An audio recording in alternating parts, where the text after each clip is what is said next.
Good morning. What a distinguished group of individuals in this room and behind me.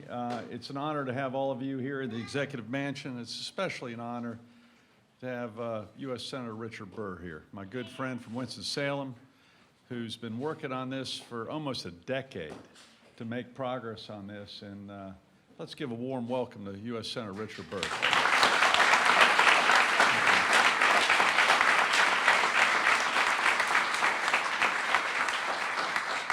We also have some people who have been working extremely hard in the state legislature. I think they were up late last night. In fact, several of them came over to the House last night and kept me up till midnight. But we have Senator Tamara Beringer. Tamara, very nice seeing you. Marilyn Avila, very nice seeing you, Avila. Representative Ed Haynes. Senator Ralph Heiss. Ralph, good seeing you. Representative Greg Meyer, good seeing you. And Representative Donnie Lambeth. Great seeing you, Donnie. And also, I'm very, very proud, in our last week here in the Department of Health and Human Services, I'm not going to do any more tears, okay? Secretary Aldona Voss, who has also helped a great deal with this, and I'm also very honored to have Treasurer Janet Cow here. Janet, thank you for your hard work for the state of North Carolina. As I said, Richard Burr has been working on this for a long time, along with these legislators and families to my front, to help people with a better life experience. The legislation that we're talking about addresses a core philosophy of this administration, and that philosophy is this: we need to help those who can't help themselves while encouraging those who can. We need to help those who can't help themselves while encouraging those who can. And these people to my left and these people who are packed in this house today understand that philosophy completely. We have to help those who can't help themselves and then encourage them to continue, them and their families, to have a great quality of life in the future.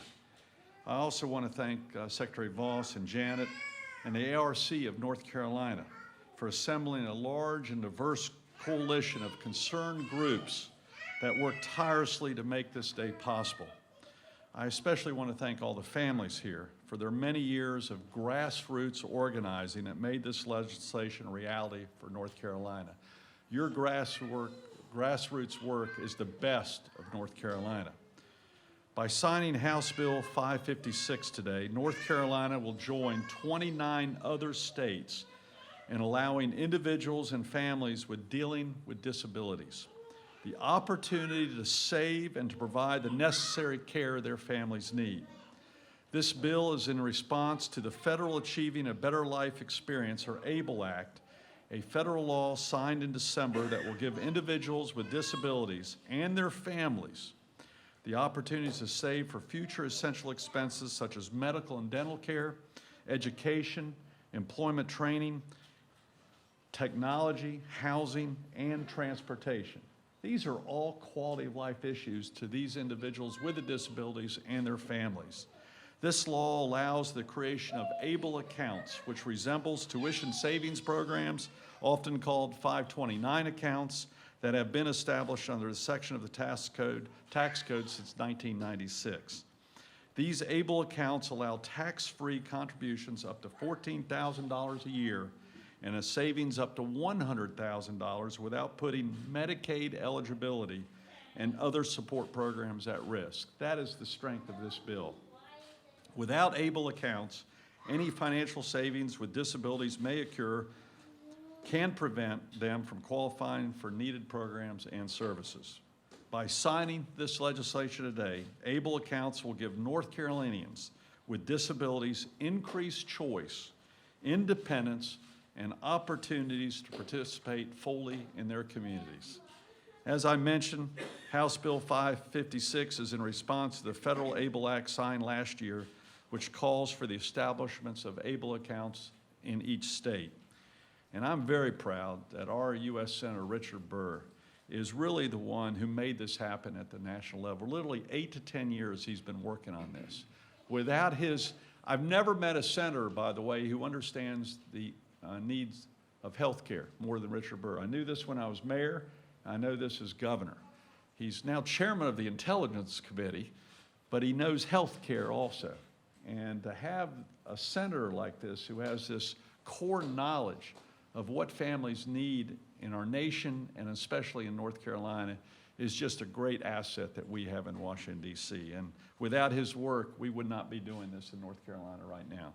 So it is my honor to introduce my good friend, Senator Richard Burr.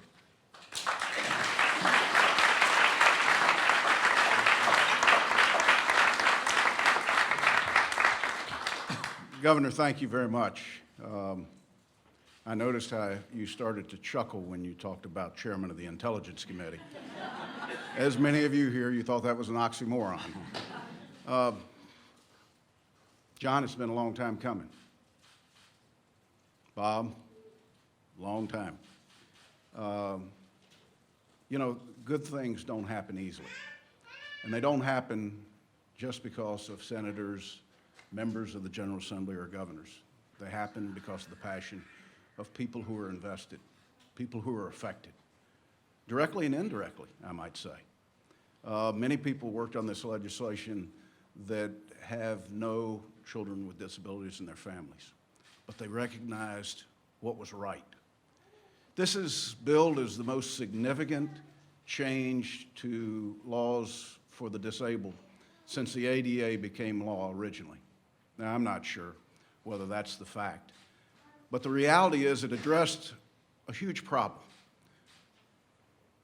Problem that starts with the fact that when we see an individual with disabilities, we automatically think of what they cannot do versus the great gifts they were given and the great possibilities of what they can accomplish. And it's only in that light that you understand the passion that parents and grandparents and friends had to make sure that those individuals never have the worry of finances, but always have the joy of experiencing new possibilities in their life. And what this legislation does is it unlocks that opportunity for them to experience those new opportunities. I want to thank the governor for his leadership. I want to thank the General Assembly for, by our standards, this is acting at light speed. But we are number 30. We've got a complicated system here. Nothing's rubber stamped, and that's a good thing. And it's forced you, John, to come to Raleigh a little more often than maybe you had intended to. But at the end of the day, it's for the right reason. We're affecting individuals' lives for years to come, not by turning government on, by turning the power of the American people on, by allowing individuals to provide that financial security that's needed by a population that has an unlimited potential if we allow them to experience it. So I thank each and every one of you who are here. You wouldn't be here if you didn't have something invested, if you hadn't put your shoulder to the wheel, if you hadn't encouraged others to get involved. We're grateful to each and every one of you for the support that you give. But we're particularly thankful of the General Assembly's action on this legislation. Now will be number 30 at setting up a 529 account, and I can assure you, if there are states that don't set up 529 accounts, we'll tweak the law so they can come to North Carolina and set up their own 529 here. Thank you very much.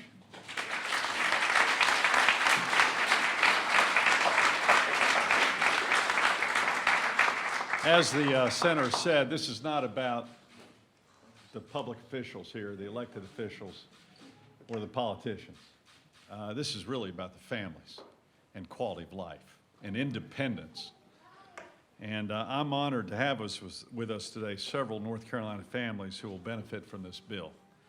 First of all, if they could raise their hand for Don and Betsy Thompson, if they'd raise their hand right in the front row. An ABLE account will allow them to save for their son, Matt, future needs and preserve his eligibility for vital services once they retire. And that brings comfort, I'm sure, to the parents. And thank you for your leadership, too. And Matt, we love you. Matt, we love you, okay?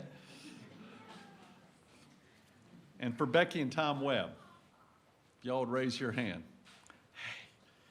An ABLE account will allow them to save for the resources and services for their 10-year-old autistic son, Ryan, once he needs special needs at adulthood. And that's just so much comfort. Ryan, look at your wonderful smile. Stand up, Ryan. Yeah, let's give Ryan a round of applause.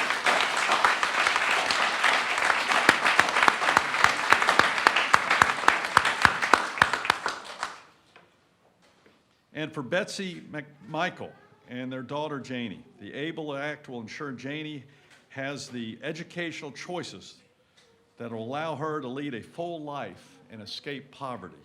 And if they would raise their hands also. Janie, you are beautiful. You are beautiful, and we're so honored to have you here today. Let's give Janie a round of applause, too.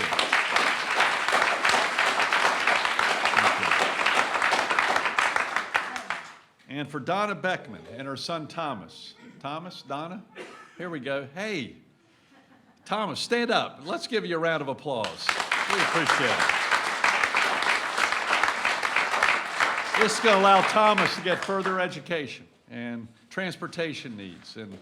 And I'm just so proud of the parents who made this possible. And I respect you so much. And we want to be partners with you with this, so your children can have a great quality of life as they grow in North Carolina. And so today I'm very proud to sign this bill. And I'd like to ask the families to come up here behind me and join me in this signature, if they would come on up.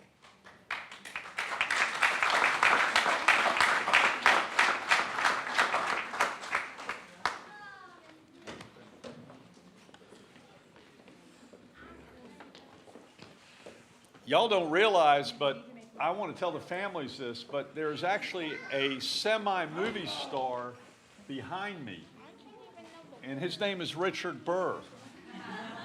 And the reason I'm saying this is because I went to go see Mission Impossible the other night, and at the end of Mission Impossible, they have the Senate Intelligence Committee chairman that I'm sure was portraying Richard Burr in the movie.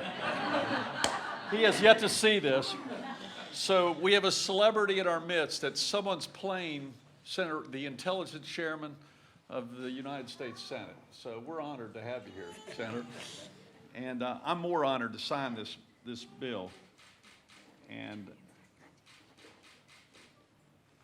I'd like to give my first pin to the star of Mission Impossible and the star of helping families in North Carolina. That's Senator Richard Burr.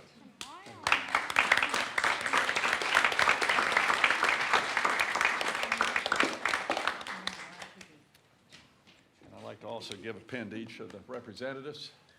Thank you very much. I appreciate it. Senators.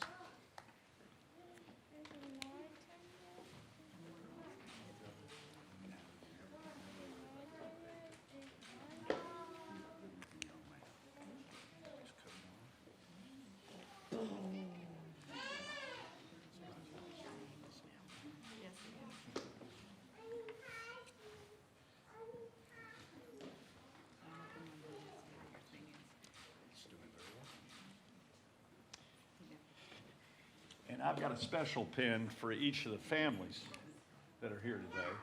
I'm going to give one pin to you. See the pin right here? It's pretty cool. Thank you.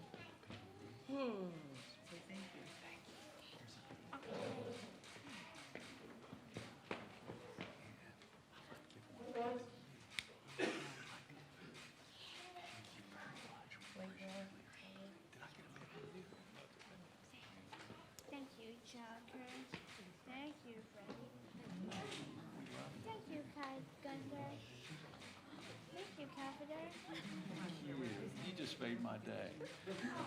He just said, "Thank you, Governor." And I've got a pin also for Janet and Secretary Callan. I don't know where it is, but I've got a pin for each of you. I'm going to personally give this to both of them. No tears.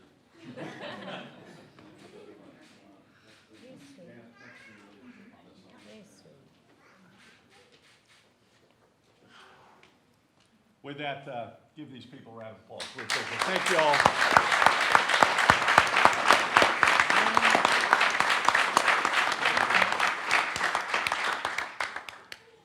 Y'all enjoy the cookies and drink and spend as much time at the house as you like. This is your house, the people's house. Thank you. God bless each one of you.